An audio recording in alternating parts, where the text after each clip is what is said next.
This camera? Hello, CBC Music.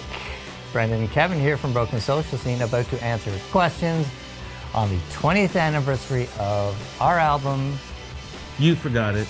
In People. You're about to see some friends of yours. Some friends. So here's the first one. Hello, Kennington and Kevi.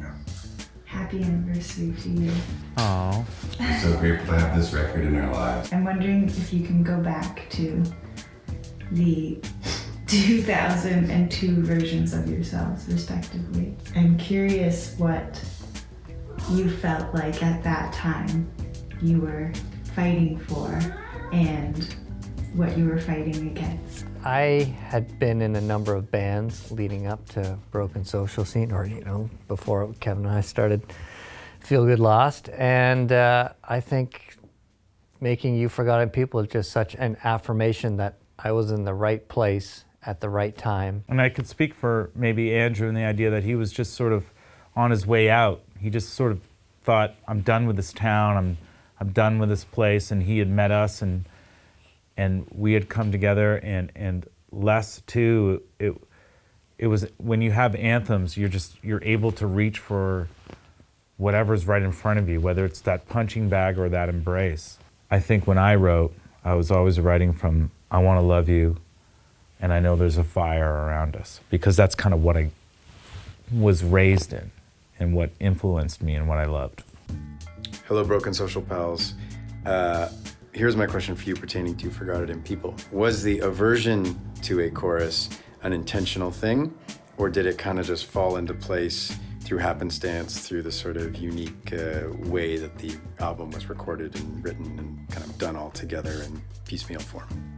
I ran into someone and they said, I love what you guys are doing. You're just verses and bridges. You have no choruses. And I thought to myself, oh, is that true?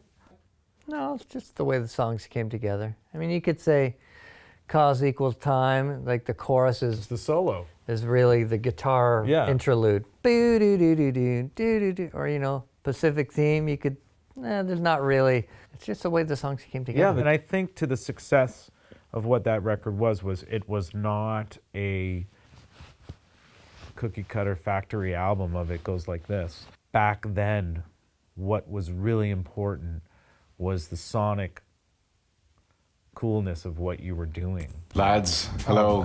It's on. Cillian Murphy here, your Irish groupie. I have a couple of questions for you, because I'm extremely interested in collaboration, and nobody does collaboration like Broken Social Scene. So my questions are, what is the sweetest point of collaboration? And then conversely, what is the most difficult part of collaboration? What a lovely man. That's very sweet he did that, isn't it? Yeah. I mean, I could condense it by just saying, the sweet part of collaboration is, when it works, when you're moving towards something you're not getting hemmed in by any sort of force that shouldn't be hemming you in. And the hard part is when it's just like, no, people aren't listening.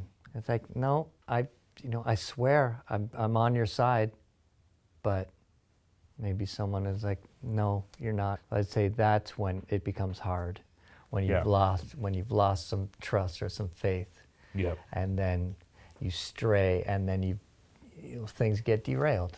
My question for you, Broken Social Scene, is I know that you worked with Dave Neufeld on the album, and he's kind of a character. So I was wondering if there's any fun story of working with him, maybe some interesting analog way of recording music that you could share. Well, he did like his German World War II. Russian? Yeah. Compressors? Yeah. It was Russian. Yeah, I think so. He had the strangest gear that, of course, 8 years later everybody had. Kept asking him, what's this? He would always be repairing things, and he had such a unique approach to sound, and not inside the box, though he understood inside the box so well. Hey dudes, I'm wondering if there was a DJ on the tour bus and if there were records that the whole band could agree on. We spun a lot of records. These funky records over here, or this Fela Kuti record over here, or this, Barry Brown record over here. There's just nothing but new albums coming into your mix. I remember Underworld and Radio Department with Jimmy Shaw in 2003/2004. We did a lot of time with that. There was a lot of old school reggae going on, and there was a lot of ambient music going on. My question is, Oh my God. you forgot it in people. Who's you? What was forgotten? And who are the people? And has that changed over time? It's a great record title, but what does it mean?